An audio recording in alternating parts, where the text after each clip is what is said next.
hormat dari Kobi untuk Bapak Wali yang baik hati. Terima kasih Pak Taufik, Fakultas MIPA bersama jurusan biologinya Prof. Leni. Mudah-mudahan ini bisa terus dikembangkan bahwa Aceh itu nyaman, syariat Islam itu sudah terbukti membuat kita merasa aman dan Aceh itu aman-aman saja.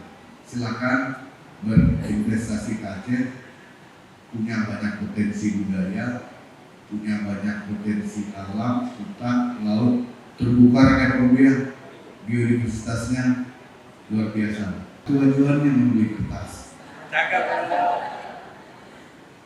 Pemerintah Kota Banda Aceh pasti berharap keras bahwa Kobi bisa menyiapkan indeks biodiversitas.